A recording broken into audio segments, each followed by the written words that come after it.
Shalom a todos, bienvenidos a una nueva clase de Midrash. Vamos a estudiar la parasha Vayeshev. En la parasha pasada, en Vaishlach, pues se cerró de alguna manera, digamos que el capítulo más importante de la batalla de Jacob con Esav. La batalla de Jacob con el ángel de Esav. Y pues ahora Jacob entra en una nueva etapa de su vida. A manera de cierre de ese capítulo, me pareció importante compartir esta reflexión. Jacob y Esab eran dos hermanos gemelos o mellizos. Nacieron al mismo tiempo de la misma madre, solamente que cada uno tenía una tendencia diferente. La tendencia de Esaf era hacia el mundo material, el mundo social, el mundo de lo físico, y la tendencia de Jacob era más hacia lo espiritual, hacia conectar con los mundos superiores, etc.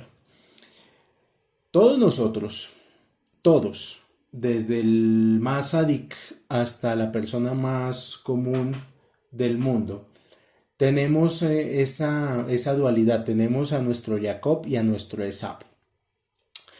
El tema es que están en conflicto constantemente. El deseo de Torah, el deseo espiritual está en conflicto con lo material. Y vimos en estas historias entre Jacob y Esab que muchas veces también fue culpa de Jacob que Esab pues reaccionara negativamente. También fue culpa de Jacob que Esab engrandeciera su ira o engrandeciera su frustración o su rencor.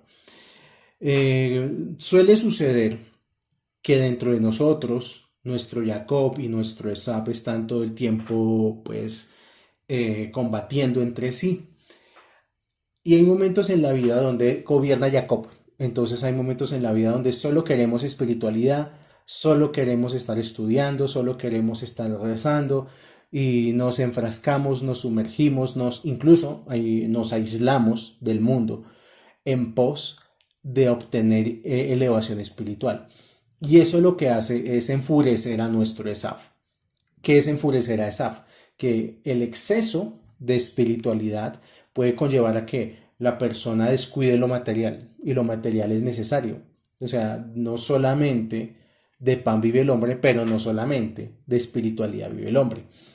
Entonces, ese deseo, a veces exacerbado, de espiritualidad, puede producir que descuidemos la vida material y que la vida material se enfurezca, que empiecen a haber problemas económicos o incluso que empiece a haber problemas sociales, aislamiento, que la persona no tenga otro tema de conversación sino solamente espiritualidad, Torah, y eso genera un desequilibrio.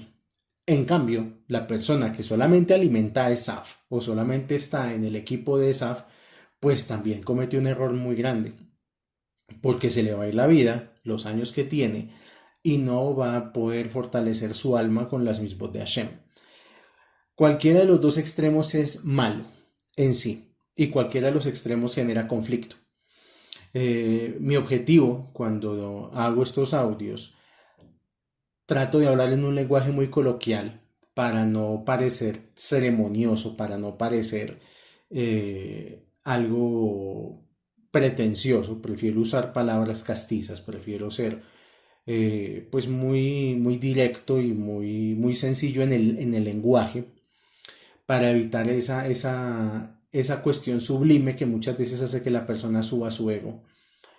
Y mi objetivo cuando hago estos audios es que la persona obtenga ese equilibrio, ponga en paz a Jacob y a Esaf, no que los ponga en conflicto, no que la persona se dedique solamente a pensar en dinero, en plata, en trabajo, pero tampoco que la persona únicamente piense en Torah mañana, tarde y noche y no tenga ningún otro horizonte en su vida o ningún otro objetivo en su vida o ninguna otra aspiración en su vida. Cada uno tenemos que buscar en nuestra vida un balance porque la vida se compone de todo.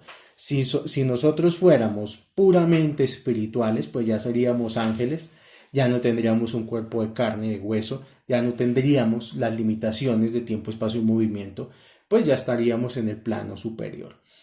El hecho de estar en este mundo y de tener un cuerpo nos da a entender que también tenemos que atender este mundo, que también tenemos que atender a nuestra familia, a nuestro entorno, a nuestra economía, etcétera, etcétera, etcétera. Y no convertir la espiritualidad en un escondedero o en un refugio para ocultarnos del mundo. El mismo Jacob pasó un tiempo estudiando en la yeshiva de Itzhak, luego otro tiempo estudiando en la yeshiva de Shemieber y luego de que terminó de estudiar a trabajar en el mundo, o sea, no todo el tiempo hacerse pajas mentales con filosofía ni con espiritualidad, sino moverse y aprender a moverse en el mundo. Eso yo creo que es la lección más importante que nos debe dejar esta lucha entre Jacob y Esaf para que al final puedan hacer las paces y podamos tener una vida equilibrada. Como dice el dicho, ni muy muy ni tan tan. Ahora estamos en la porción de Vayeshev. En la porción de Vayeshev ya va a haber un nuevo integrante, un nuevo personaje dentro de la historia. Y pues no cualquier personaje, nada más y nada menos que Yosef Atzadik. Jacob dice el Midrash que vivió en la ciudad de Hebrón. Si bien Hebrón no era el lugar más apropiado para que pastaran sus rebaños, Jacob vivía allí por una razón diferente. Habiendo sitios mejores, Hebrón era la ciudad donde su padre Isaac había acercado con éxito a mucha gente para servir a Hashem. Jacob deseaba continuar con la obra de Abraham e Isaac y enseñar a la gente la verdad y ponerlos bajo la protección de la Shejinah. Por lo tanto, Jacob se estableció en Hebrón, donde abrigaba la esperanza de ser exitoso en influenciar a la gente para el servicio divino, para servir a Hashem. La intención de Jacob era la de disfrutar los años que le quedaban en paz. O sea, ya es como cuando uno dice, ya pasé, ya viví, ya trabajé, ya me quiero es pensionar, irme a descansar. Ese era el pensamiento de Jacob. Sobre todo después de su batalla con el ángel de Esab, como que él sintió que para sí mismo que su misión ya había terminado. Sin embargo, Hashem no ve bien que un tzadik conduzca una vida tranquila. Hashem le dice al tzadik, ¿no estás satisfecho con una vida, con la recompensa que te espera en el mundo por venir, que ahora deseas disfrutar de una vida tranquila aquí también? Por eso Hashem envió a Jacob a la desgracia que aconteció con Yosef. Una de las cosas que vamos a estudiar en este shiur de Midrash es el tema del sufrimiento. Sobre todo, ¿por qué sufre la gente? Vamos a estudiar un poquito eso. Yosef era el favorito de Jacob. Era el hijo consentido, el hijo preferido, así como pasa en muchas familias, que siempre hay un hijo que está como se siente que es más amado que los demás hijos. A veces más de lo que uno pensaría, eso pasa en las familias, pasa habitualmente. Y entonces pues era Yosef digamos, el depositario del mayor favor de Jacob.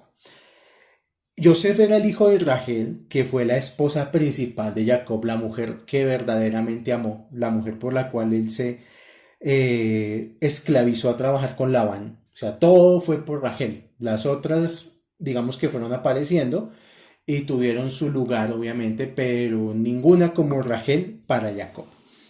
Además, Yosef era un hijo especial. ¿Por qué? Porque cuando nace Yosef, Jacob ve que tiene todas las cualidades de sus otros hermanos. O sea, es como si lo mejor de cada uno de sus hijos estuviera en Yosef. Yosef poseía la grandeza de cumplir con la boda del primogénito como Reubén, tenía la nobleza innata como Yehudá, o sea, parecía realeza, o sea, uno veía a Yosef y veía realeza, podía profetizar como Leví, poseía la sabiduría de Isahar, etc. Además de todo, Yosef era la continuidad de la vida de Jacob. No era únicamente que fueran físicamente muy parecidos, de hecho eran iguales físicamente, era así como cuando un hijo sale igualito al papá, o sea, completamente en sus facciones, así era Yosef. Pero además de todo esto, las vidas de Jacob y de Yosef iban a ser muy parecidas. iban a pasar por lo mismo. Entonces había una empatía especial entre Jacob y Yosef. El Midrash va a enumerar las similitudes entre Jacob y Yosef. Número uno, Jacob nació circunciso y Yosef también nació circunciso. Número dos, la madre de Jacob en un comienzo era una mujer estéril. La madre de Yosef también fue estéril al principio. O sea que las vidas de Jacob y de Yosef fueron un milagro. Número 3. El hermano de Jacob, o sea, Esaf, lo odiaba. Y en cambio, los hermanos de Yosef también odiaban a Yosef. 1, 2, 3, número 4. Número 5. No, número 4, perdón. El hermano de Jacob intentó matar a Yosef. Y los hermanos de Yosef también intentaron matarlo. Número 6. Jacob se hizo rico. Y Yosef también se hizo rico. O sea, Jacob obtuvo riqueza trabajando con Labán, Yosef obtuvo riqueza trabajando para el faraón. Y esto prueba que Hashem protegía de una manera especial a Jacob y a Yosef.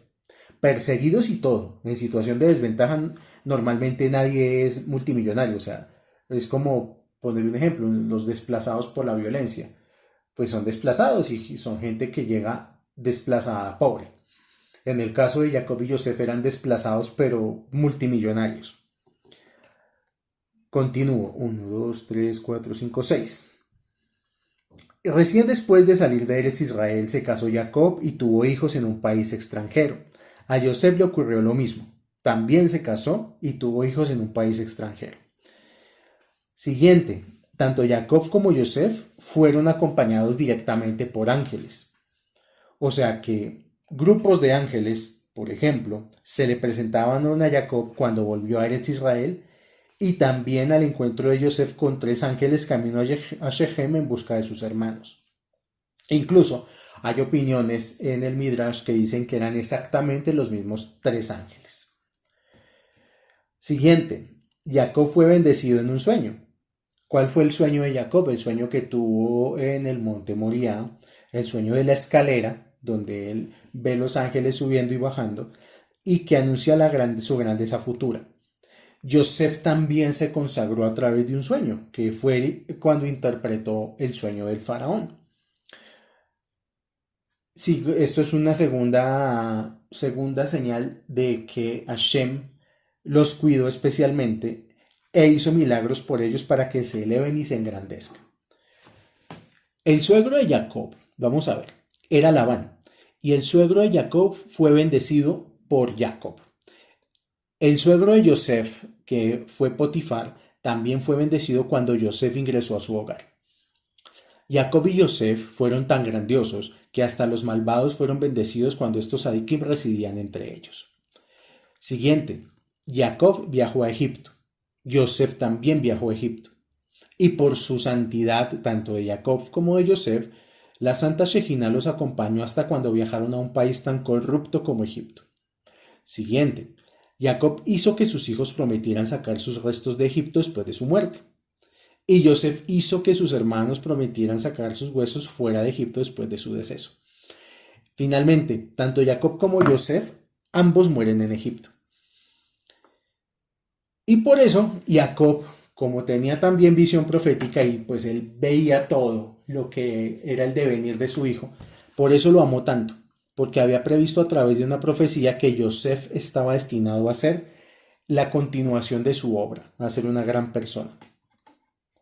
Pero por sobre todas las cosas, Jacob amó tanto a Yosef por sus conocimientos de Torah. O sea que Jacob tenía, así como tenía conocimientos de Torah, también tenía un desbalance entre su Yetzer Tov y su Yetzer Hara. Vamos a explicar. En clases como por ejemplo las de reencarnación hemos explicado que los seres humanos están hechos de 2 tipos de formación o de 2 tipos de instinto o de 2 tipos de tendencia. Y estas son el Yetzer Hara y el Yetzer Tov. El Yetzer Hara es planamente, básicamente, el instinto del mal, el instinto de hacer las cosas, el egoísmo, el deseo de prevalecer sobre otros, la formación del mal. Y el Yetzeratov era la formación del bien, que el Yetzeratov viene a ser como el deseo de compartir o también el deseo de influenciar. Pues Jacob venía con mucho Yetzeratov y con muy poco Yetzerará. O sea, hay muchas historias en el Midrash, hay muchas historias en la misma Torah que hablan de un Jacob que era muy consentido, era el niño consentido de la casa, que era un poquito imprudente, que incluso era un poquito soberbio, pero no es así. Todo lo que hizo Jacob en sus primeros años de vida lo hizo de manera inocente. O sea, él no tenía instinto del mal para poder pensar con malicia. Y eso era lo que no entendían sus hermanos. Eso era lo que ellos no veían de Jacob, de Joseph, perdón, de Joseph. Si bien Jacob brindó una educación basada en la Torah a todos sus 12 hijos y se esforzó en criarlos como sadikim, a Joseph le dio más conocimientos de Torah que a los demás. Le reveló secretos acerca de la Torah que no había revelado a nadie. Además le transmitió todas las alajot que había estudiado en la yeshiva de Shem Yever. Y luego Yosef repetía las alajot que había aprendido de su padre a sus hermanos, pero los secretos más íntimos de la Torah se los guardaba para sí mismo. Jacob diferenció a su hijo Yosef de los demás incluso con una vestimenta especial, de mangas largas de seda. El Midrash incluso dice que tenía 70 colores, representando el dominio que su hijo iba a tener sobre las 70 naciones. Y las mangas largas de este traje indicaban a sus hermanos que Yosef estaba exento de hacer trabajos manuales. Entonces, Yosef empezó a ser un hijo muy aparte de sus otros hermanos, en parte porque así Jacob lo quiso. ¿Y eso qué generó? Generó resentimiento en los hermanos de Yosef. Típicamente cuando pasa en las familias que hay un hijo más consentido que los demás y ese hijo consentido pues recibe más que los demás, sobre todo amor y afecto, y los demás hermanos empiezan a sentir como ese odio o ese resentimiento. Aquí el Midrash nos enseña, esto es una lección para los padres de familia, no generar diferencias entre los hijos, no consentir a uno por encima del otro, porque eso va a generar a largo plazo es resentimiento entre los hermanos, o sea, lo que los padres siembran en los hermanos es lo que los hermanos después van a recoger en su vida adulta. Y pues en medio de todo, también el Ruach HaKodesh acompañaba a Yosef desde su juventud. Entonces Joseph no estaba como tan conectado con el mundo como sus demás hermanos. Él estaba un poquito elevadito. Él era un hijo por allá entre este mundo y el otro mundo. Entonces, Joseph no tenía maldad para pensar en hacerle maldades a sus hermanos. Pero dentro de su propia inocencia, terminaba pues haciéndoles cositas no tan chéveres, como por ejemplo acusarlos constantemente con Jacob. O sea, cuando Joseph veía algo que estaba mal hecho y que lo hacían sus hermanos, inmediatamente iba y acusaba a sus hermanos con su padre, con Jacob. Y pues eso generaba la shonará, generaba inconformidad en el hogar. Por ejemplo, por poner un ejemplo, recordemos que Jacob tenía cuatro esposas, dos, digamos, principales y dos concubinas. Las principales, ya sabemos, son Rachel y Lea, las concubinas son Bilha y Silpa. Y los hermanos, los hijos de cada una, sobre todo los hijos de Lea, por ser hijos de la esposa legítima, menospreciaban a los hijos de las concubinas, a los hijos de Bilha y Silpa. Así como pasa muchas veces en las familias que, ay, esos son los hijos de la moza, que no sé qué, que si sé más, y esos son unos bastardos. Hazbe Shalom, pues lo digo como un ejemplo, pero la gente se expresa así. Eso mismo hacían los hijos de Lea. Los hijos de Lea se creían como de mejor categoría. En cambio, Joseph era amigo de los hijos de las concubinas. O sea, al contrario de los hijos de Lea, Joseph era muy a ser amigo de todos de sus hermanos, sobre todo de los hijos de Bilha y Silpa. Entonces, Los hijos de Lea le decían a los hijos de Bilha y Silpa esclavos. Inmediatamente Yosef iba y le daba quejas al papá. Entonces se ganó la fama de sapo, de que cualquier cosa iba a contarle a Jacob. Pero él no lo hacía, insisto, con ese sentimiento de malicia de a estos me los voy a tronar bien y bonito, a estos los voy a acusar para yo quedar bien delante de mi papá, a estos me los friego. No, él no lo hacía así, él veía una alajá mal hecha o una midot raot, una mala midot, y pues acusaba a sus hermanos.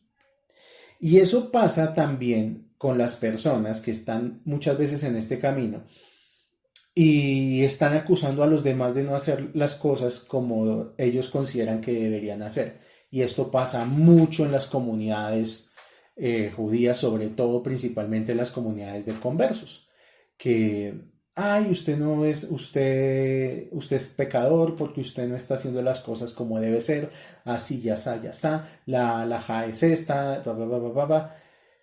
Y hay mucho la shonara entre las comunidades. Muchas veces incluso pasa en personas que por el deseo de ayudar a alguien terminan haciendo es algo peor. O sea, si uno, por ejemplo, voy a poner un ejemplo, si uno ve a una persona que está en una mala situación de vida, que no tiene trabajo, que no tiene ingresos, que tiene problemas de salud, que todo le va para atrás, lo más pertinente que uno debería hacer es pues tratar de ayudar a la persona. Primero levantarle la moral, ayudarle materialmente con lo que se pueda y no llegar inmediatamente a decirle, usted está mal porque usted es un pecador, usted está mal porque usted es un transgresor, porque usted ante los ojos de Hashem está mal. Eso en lugar de generar en la persona una necesidad de cambio, lo que va a generar es odio, rabia, porque va a decir, bueno, pero venga, estoy caído y más encima me caen. O sea, uno tiene que tener mucho tacto y saber en qué momento hablar. Y si a veces es mejor ni hablar. Créanme, créanme que hay momentos en la vida en que uno ve a una persona que está haciendo las cosas mal al juicio propio y uno a veces piensa, mejor dejarlo.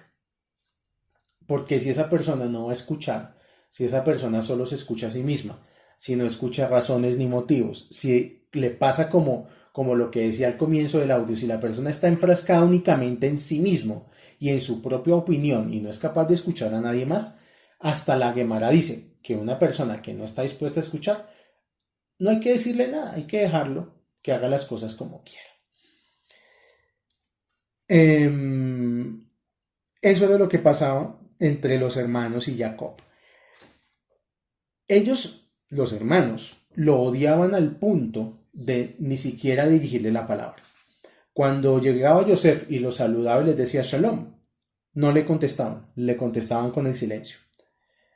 No podían, como los, de todas maneras, con todo y con lo casposos que fueran, los hijos de Lea, Bilha y Silpa, eran sadikim. Y un sadikim, esto es otra cosa que el Midrash nos enseña, uno no puede saludar con amabilidad si uno siente odio en el corazón.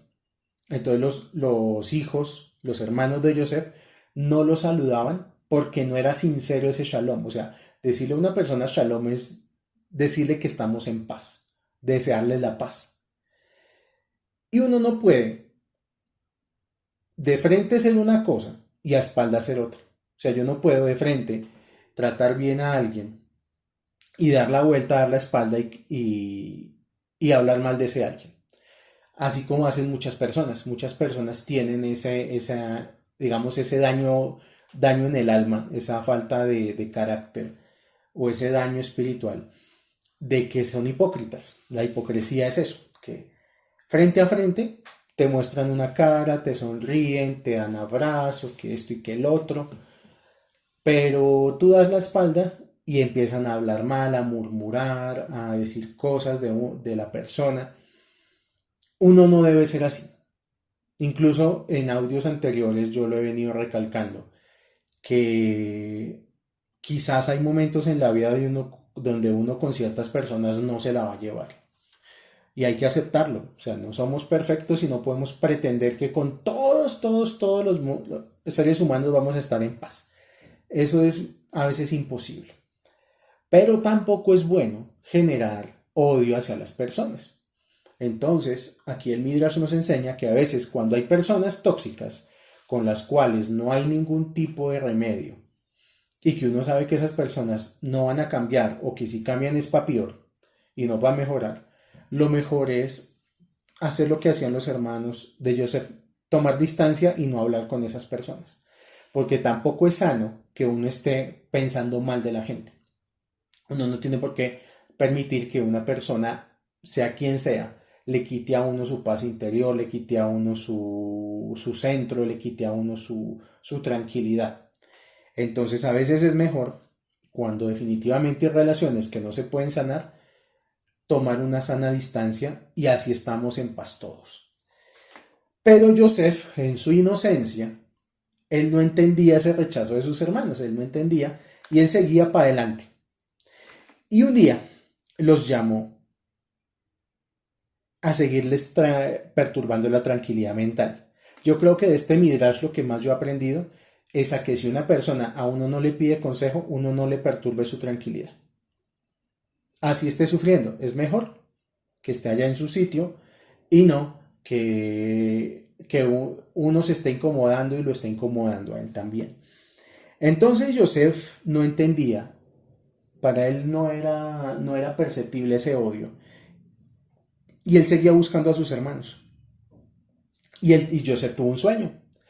Y como tuvo un sueño que involucraba a sus hermanos, lo primero que hizo fue llamarlos.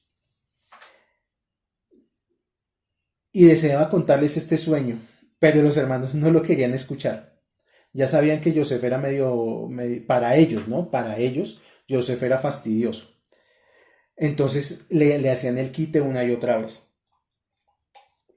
Pero Joseph insistía, por favor, escuchen mi sueño. Por favor, escuchen mi sueño. Debo contárselos. Joseph pensaba que si sus hermanos sabían la verdad acerca de que Hashem lo había destinado a ser el líder de la familia, que todos iban a estar en paz y que se iban a como a conformar y que comenzarían a amarlo como su líder. Muchas veces pasa eso. Vuelvo y digo, uno muchas veces por hacer más hace menos. Y les contó el sueño. Dice aquí el Midrash: en mi sueño vi a todos nosotros atando fardos en el campo.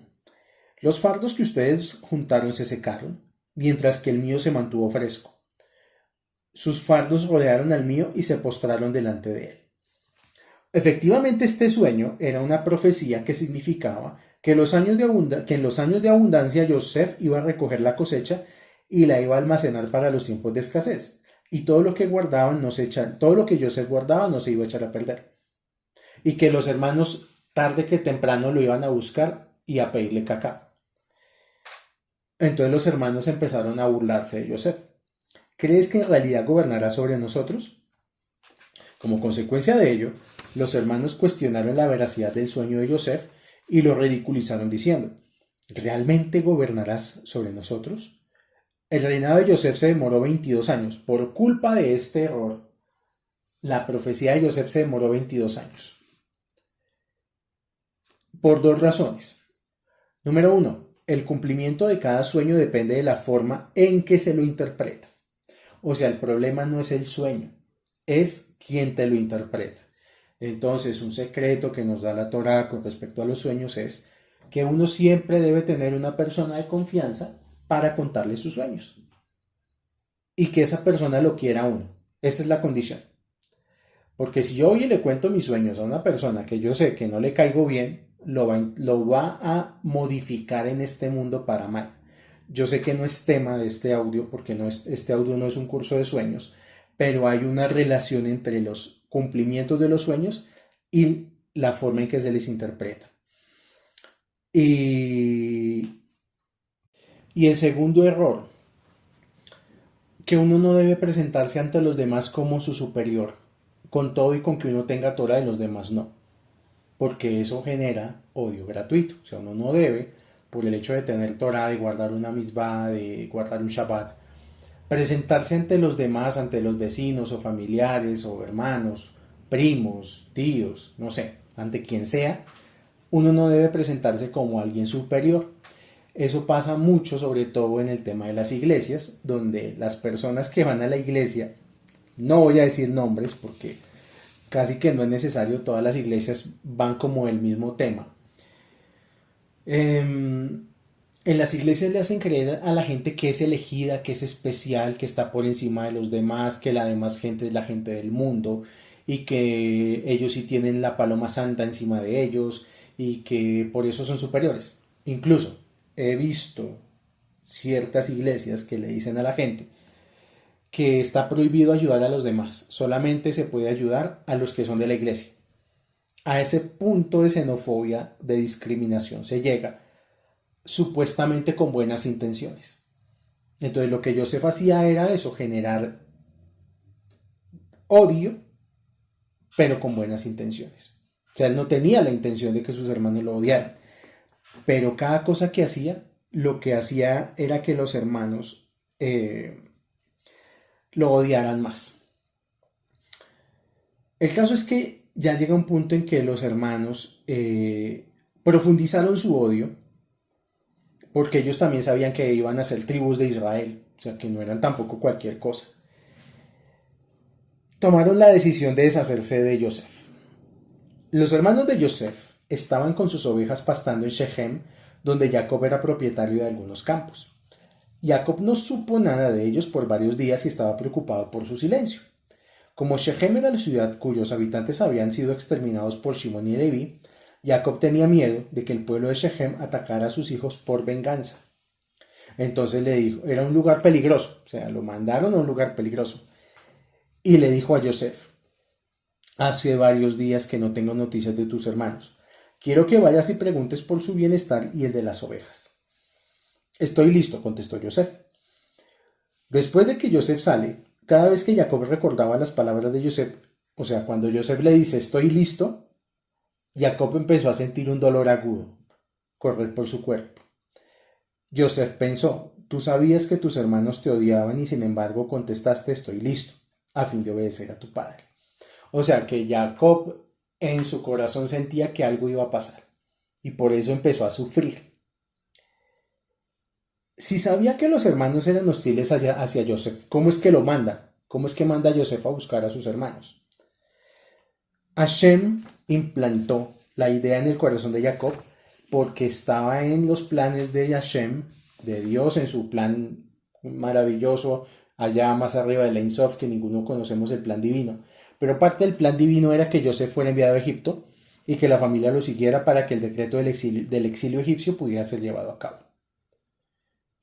O sea, que muchas veces hay cosas que pareciera que fueran malas que pasaran, pero hay cosas que uno considera que fueron malas para uno porque uno no conoce toda la película, porque uno no sabe que quizás a través de algo malo, de alguna mala experiencia, de alguna pérdida, a través de algo negativo, va a venir algo más grande para uno más adelante. Si no hubiera sido por la presencia de Joseph en Egipto, Jacob jamás hubiera dejado la tierra prometida para establecerse allí. Y si no hubiera estado el pueblo de Israel en Egipto, nunca hubiera sido liberado para entregarle la Torá a todo el pueblo por igual. Entonces el plan divino que conocemos a través de la Torá contemplaba era la entrega de la Torá en el monte Sinaí. Y estos eran apenas sucesos que iban a conducir hacia eso. Y era lo que no se entendía en el momento, que se necesitaba, por doloroso que fuera, que Joseph desapareciera de la vida de Jacob por un tiempo. Hashem de todas maneras condujo los acontecimientos de tal forma que Joseph sería llevado a Egipto para atraer a Jacob y a su familia también. Jacob acompañó a Joseph hasta Hebrón y pues ahí es cuando le dice Joseph, vuelve padre. Jacob le explicó, en un futuro Hashem entregará al clan Israel la Torá que contiene la parasha de Egla Arufá, o sea, la parasha de Egla Arufá es la del novillo cuyo cuello se rompe. Esta parasha explica el procedimiento a seguir cuando se encuentra una persona asesinada en el camino y el asesino es desconocido. El tribunal judío, el Beit Din, más cercano, se reúne y rompe el cuello de un novillo para reparar el asesinato. Sus miembros deben declarar, nuestras manos no derramaron esta sangre. No despedimos a este hombre sin comida, ni bebida, ni acompañamiento. La Torá nos enseña que quien no acompaña a un invitado se compara con quien derrama sangre con sus propias manos. Por ello me esforcé en acompañarte aunque estoy viejo. Jacob regresó a su casa y Yosef siguió su viaje a Shechem, pero no encontró a sus hermanos allí. ¿Qué pasó? Que Hashem entonces envía a 3 ángeles para ayudar a Yosef. Uno, para salvarlo de la muerte de sus hermanos. O sea, para que los hermanos no lo maten, porque el odio que tenían los hermanos ya llegaba al punto de que lo iban era a matar. 2, otro ángel para cuidarlo en la fosa que iba a caer, en la fosa llena de escorpiones y serpientes. Y el tercer ángel para que lo acompañara a Egipto. Uno de los ángeles, Gabriel, apareció ante Yosef en forma de hombre y le preguntó: ¿a quién buscas? Busco a mis hermanos, contestó Yosef. ¿Puedes decirme dónde cuidan de sus rebaños? Se fueron de viaje, contestó el ángel. Con estas palabras, el ángel sugirió que los hermanos cortaron los lazos de hermandad contigo. Sin embargo, Yosef no comprendió el significado de estas palabras.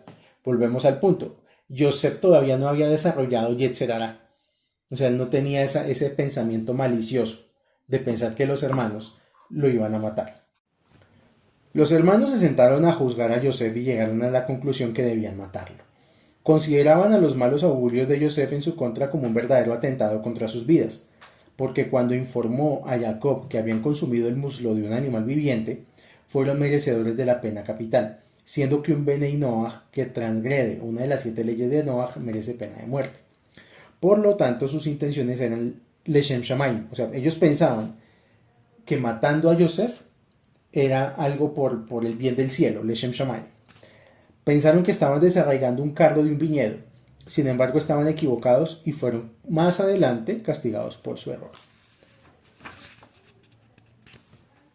De todos los hermanos hubo uno que dio otra idea diferente a matarlo. Y ese fue Reubén. Reubén le dice a sus hermanos: según la ley de la Torá, si un criminal es condenado a morir en forma unánime sin que ni siquiera un juez disienta, el acusado queda liberado. O sea que según ello, Yosef debía ser liberado. Mi derecho a la primogenitura me fue arrebatado por un error menor: desarreglar la cama de mi padre. Seguramente por un pecado tan grave como el de matar a Yosef serán castigados. No derramen su sangre. En lugar de matarlo nosotros, arrojémoslo a una de las fosas en el desierto. Los hermanos de Yosef estaban encolerizados, o sea, querían matarlo. Y la intención secreta de Reubén, al contarle esta alajá a sus hermanos, era la de salvar a Yosef de sus manos y regresarlo con su padre. Los hermanos no se dieron cuenta de estas intenciones y aprobaron el plan de Reubén y decidieron arrojar a Yosef a una fosa.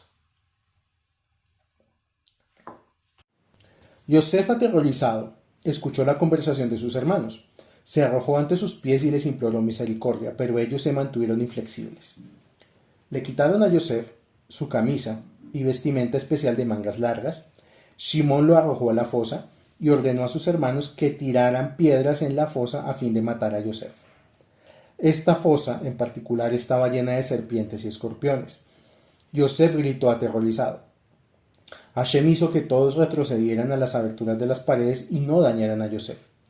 Mientras Yosef estaba en la fosa, quiso revisar las palabras de Torah que había aprendido de su padre, pero en el estado de shock en el que se encontraba, no pudo recordarlas y empezó a llorar desconsoladamente. Mientras tanto, los hermanos se sentaron a comer, tranquilos pensando que habían obrado correctamente. Pudieron comer y beber sin ningún tipo de remordimiento ni perturbación por la acción que habían cometido. Habían castigado a Yosef por calumniarlos y por haberse elevado por encima de ellos, sin ser conscientes de que lo habían juzgado mal a raíz de los celos. Reubén se fue. En realidad el único que no comió, el único que no festejó fue Rubén.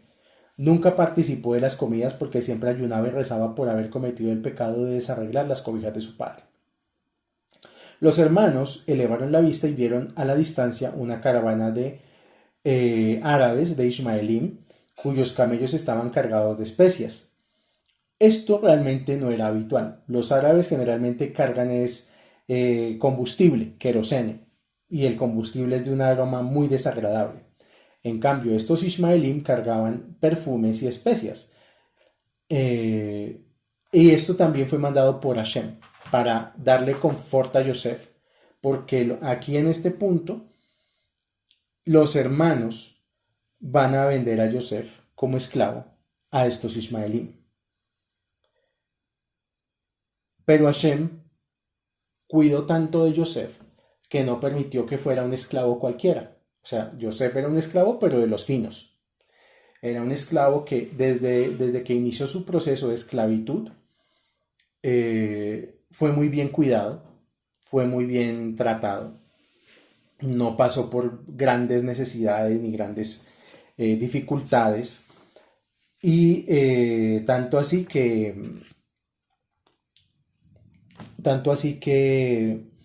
viajó en una caravana de perfumes, cuando lo más costoso que había en el mundo antiguo eran precisamente los perfumes y las especies.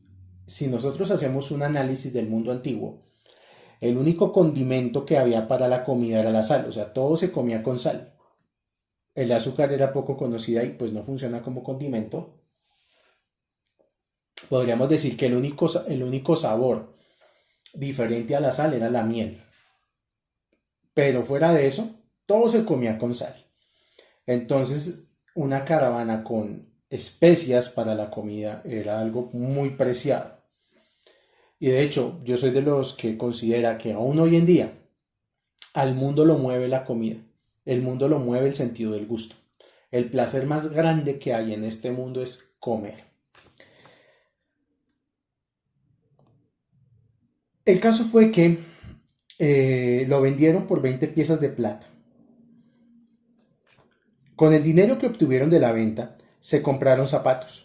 Y esto fue simbólico por el hecho que habían repartido un castigo por la arrogancia de Yosef desde su punto de vista, porque Yosef nunca fue arrogante, solo que no tenía Yetzer Hará. Y establecieron su autoridad sobre él pisoteando en lugar de dejarse pisotear.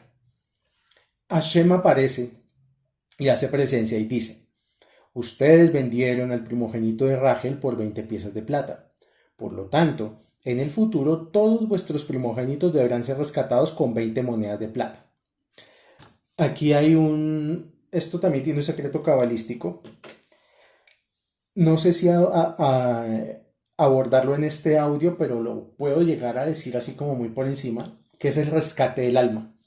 Aquí está una de las operaciones cabalísticas más conocidas dentro de la Kabbalah, que es el Pidyon Nefesh. El Pidyon Nefesh básicamente es que cuando una persona está en una situación de su vida donde está completamente decadente, donde es una persona que,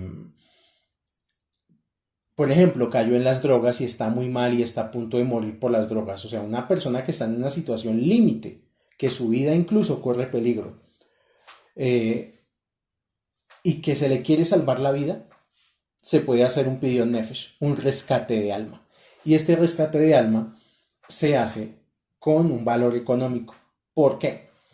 Porque todo en la creación, todo, tiene una función matemática. Todo tiene un valor numérico. La creación en sí es matemáticas. Las personas que estudian ciencias naturales o física lo entenderán, que todo obedece a un patrón matemático, geométrico. Eh, y resulta que el alma, también al ser parte de la realidad, tiene un valor numérico. Y el valor numérico del alma es 16. Entonces, cuando una persona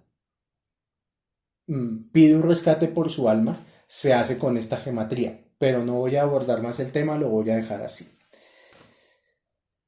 El caso es que el pecado de vender a Yosef no fue reparado hasta la muerte de sus hijos, de los hijos de Jacob, y aún tuvo efectos posteriores. O sea, que para compensar el pecado de vender a Yosef, 10 grandes Tanaim fueron asesinados por el gobierno romano en distintos tiempos. Y esto se los conoce como los Azara Harugel Malhut, los 10 mártires. Estos 10 mártires fueron 10 grandes Sadikim, pero grandes, o sea, de un nivel muy grande, que todos existieron en la misma época y eso es muy raro, o sea, muchas veces en una vida, en una encarnación,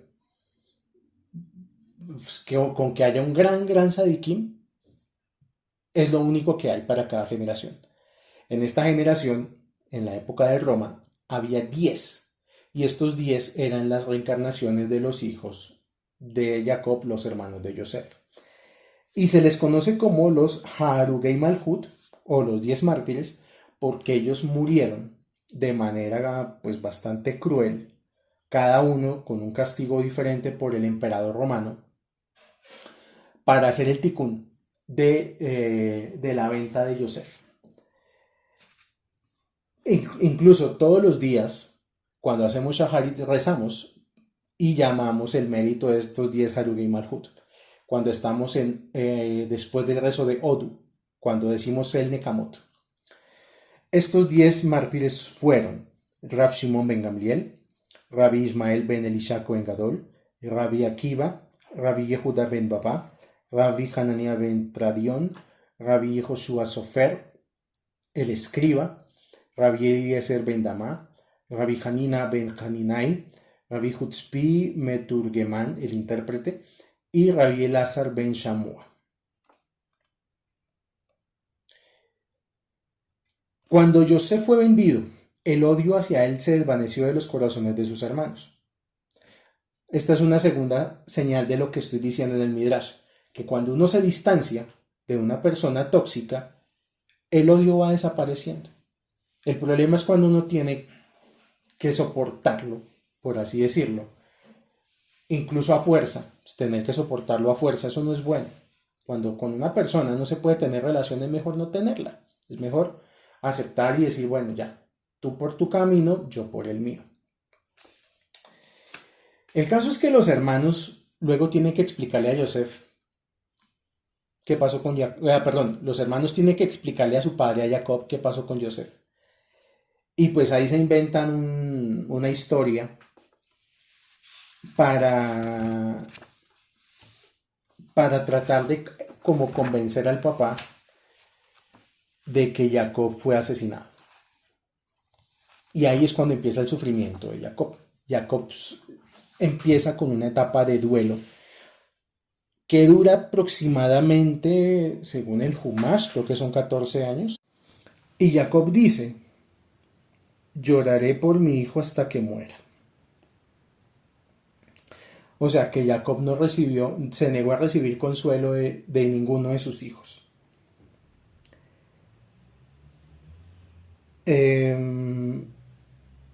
Y aquí es donde quiero compartir algo sobre el sufrimiento. ¿Por qué la gente sufre? Uno diría, porque pues aquí Jacob empieza un proceso de sufrimiento, que hay varias causas por las cuales una persona sufre. Podríamos decir que la causa número uno puede ser porque la persona tiene un conflicto muy fuerte entre lo que desea y lo que tiene. O sea que los deseos no cumplidos pueden generar sufrimiento. Cuando la persona, digamos, está muy apegada al mundo material y a sus cosas. Y cuando sobre todo no agradece lo que tiene, pues vienen sufrimientos o la persona sufre. Y es curioso porque hay personas que aún teniendo mucho, sufren. Hay personas que aún teniendo mucho dinero, muchas comodidades, sustento, con todo y con eso sufren. Otra causa de sufrimiento podría ser porque no entendemos por qué nos pasó lo que nos pasó. O sea, no somos capaces de aceptar, como dicen ahí por la calle, no aceptamos las cartas que la vida nos dio, con las cartas que nos tocó jugar. Algunos nacemos de una forma, otros nacemos de otra, unos nacen en una condición social, otros en otra, unos físicamente nacen de una manera, otros de otra. Y mucha gente sufre porque no acepta eso, porque no acepta la vida que le tocó, no entiende que esa fue la vida que le tocó y pues eso genera sufrimiento. Piensan que merecen una vida pues mucho mejor de la que están teniendo. Otra causa de sufrimiento, el no entender por qué pasó lo que pasó. Porque muchas veces sí, digamos que pasaron cosas en la vida, pasaron pérdidas, pasaron rupturas, pasaron circunstancias difíciles, como lo que le está sucediendo en este momento a Jacob. Y no se entiende por qué. Quizás Jacob sufrió tanto, y esto también lo dice, creo que es el Zohar, porque por un segundo, él dudó del plan divino, de la voluntad divina. Una persona que desde chiquito le tocó pesado con Esaf, que desde chiquito tuvo al hermano enemigo, que se esforzó en la Torá, que se esforzó en las misbot, que tuvo que salir corriendo de su casa, que luego pasó un tiempo exiliado, que luego tuvo que trabajar prácticamente como un esclavo en la casa de su suegro, que luego tuvo que enfrentar al hermano física y espiritualmente, que tuvo que pasar por un montón de cosas. Y preciso cuando quiere descansar, pues llega la vida y le dice no. Y eso nos pasa a todos. Que cuando queremos descansar es cuando más trabajo llega, cuando más problemas llegan, porque este mundo no es para descansar. Y ese también es una razón de sufrimiento. La gente sufre porque está buscando el placer. La gente sufre porque su vida es pensar cuándo va a descansar, pensar cuándo va a dejar de trabajar, pensar cuándo ya es viernes cultural y sabadito alegre. La gente sufre porque no tiene con qué hacer una fiesta ahorita en fiestas de fin de año, Goim, me refiero, no a las fiestas judías, sino las fiestas de los Goim. La gente sufre porque no tiene el último carro del año, porque no tienen una vida perfecta, porque además las redes sociales se encargan de mostrar vidas que no existen, gente todo el tiempo tomándose fotos en todas partes del mundo, disfrutando, viajando, conociendo, y uno ahí apenas en su vida diaria común y corriente. Y eso genera ese sufrimiento. Y hay una causa de sufrimiento que para mí es incluso más increíble que todas las anteriores. La gente sufre, esto lo digo como astrólogo y también lo dice la Gemara, también lo dice la Gemara. La gente sufre según la hora en que nació. O sea que hay personas que están predispuestas a sufrir gratis. Hay gente que sufre sin que le esté doliendo. Hay gente que simplemente, aunque tenga todo, aunque todo esté bien, sufre. Y esos casos se dan cuando la persona nació en horas de juicio. Entonces dice la Gemara que cuáles son las horas de juicio: las 5 de la mañana, las 6 de la mañana y el mediodía y la tarde. O sea, desde el mediodía hasta terminada la tarde. Ese tipo de personas que nacen en esas horas tienden a sufrir más que las demás, a tener más conciencia del sufrimiento. Entonces, pues, digamos que algo que yo ya como astrólogo tenía muy claro, la Gemara me lo confirma. Y sí, incide mucho la hora de nacimiento. ¿Por qué? Porque dice la Gemara que,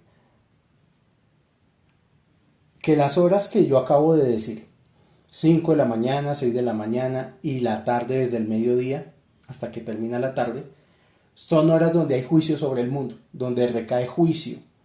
Entonces, pues, se nace en una hora donde está predispuesto a eso. ¿Que se puede cambiar? Eso sí, claro. Una persona que empieza a tener conciencia y por decir algo a través de este midrash, entiende que pues tal vez está sufriendo en balde simplemente por la hora de su nacimiento, va a empezar a, como dice el dicho, pare de sufrir. Hay que va a empezar a identificar realmente si su sufrimiento es legítimo, si su sufrimiento es verdadero, si está sufriendo por cosas que valen la pena o si definitivamente, como dice el dicho, va para el cielo y va llorando. Jacob va a entrar en un proceso. No puedo por tiempo ya alargarme en eso, pero Jacob va a ser llevado a Egipto. En Egipto va a conocer al ministro de Hacienda, por así decirlo, llamado Potifar. Va a tener primero una buena época con Potifar, luego va a conocer a la esposa de Potifar, que es una mujer que intenta seducirlo de todas las maneras posibles. Esta mujer no logra seducirlo y en represalia lo manda a la cárcel. Y cuando Jacob está en la cárcel, es cuando comprende la necesidad del Yetzer Hará. Y el Yetzer Hará es cuando lo empieza a emplear, empieza a pensar estratégicamente. ¿Cómo voy a salir de la cárcel? Y no solamente voy a salir de la cárcel, sino voy a salir de la cárcel para estar en una posición alta. Y él empieza a planear. Y por eso es que aparecen el copero y el panadero. Y él se da cuenta, Yosef, que a través del copero y el panadero, a través de interpretarle los sueños, ya dijimos al comienzo de este Midrash, que los sueños se cumplen de acuerdo a quien los interpreta. O sea que Yosef usó los sueños del copero y del panadero para hacerse conocer del faraón. Para a través de eso que el faraón lo conozca. Y ahí es cuando él empieza a tener ese Yetzer Hará enfocado en salir de la cárcel para conocer al faraón y luego para salvar el mundo de la hambruna más grande jamás conocida. Y hasta aquí llega este Midrash, espero que lo hayan disfrutado, cualquier cosa pues quedó pendiente. Me pondré al día pronto con el resto de Midrashim que quedan pendientes. Les deseo que tengan una excelente semana con Refuah Shelema, Parnatzah, Atzlachah, Briyut, Shalom Bait, todas las bendiciones del cielo y todas las bendiciones de este mundo. Mil y mil gracias por escuchar este audio y llegar a este punto. Shalom, shalom para todos.